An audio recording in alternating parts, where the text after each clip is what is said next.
Dr. Ari Freelander and his team of researchers from UC Santa Cruz are currently collecting biopsy samples from whales just behind us.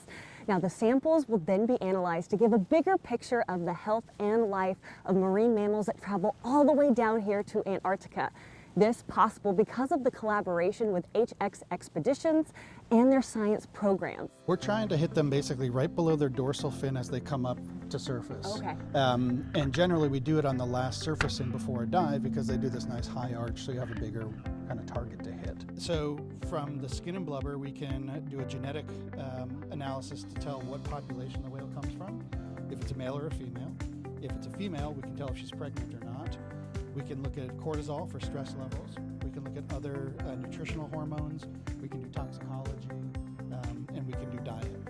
So a whole suite of things, just like a physical at the doctor's office. Whale research is a tougher job than most because whales migrate through vast oceans all around the world, including the Southern Ocean of Antarctica to feed on krill. HX Expeditions is helping the whale research team from the University of California, Santa Cruz by giving them a passage and platform to continue their research in one of the most remote environments on the planet for 11 trips this season. Ari, for example, we know how important it is for him to study the whales not only at the beginning but also at the end of the season and actually throughout the season. This is a unique relationship between tourism and the funding of scientific research.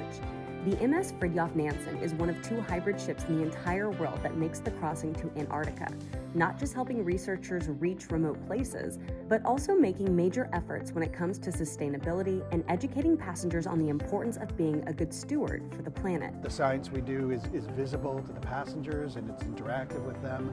And so to me, it's an ideal setup for doing science as well as exploration and making education of that science part of what the passenger experience is. When you meet people like this who dedicate their life to science in order to preserve what we see here, and we can contribute a little bit to that with what we do and believe in HX with, as you can see with the ship, a hybrid that comes down here and brings people to show them and make an impact to go back and look at the world differently.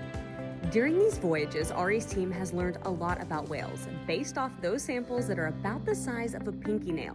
And no, they don't hurt the whale in any way. What we're finding with the whale populations here, it's sort of a good news, bad news. On the good news side of things is that since commercial whaling ended in the 1980s, humpback whale populations here have steadily increased. And that's been a really positive sign.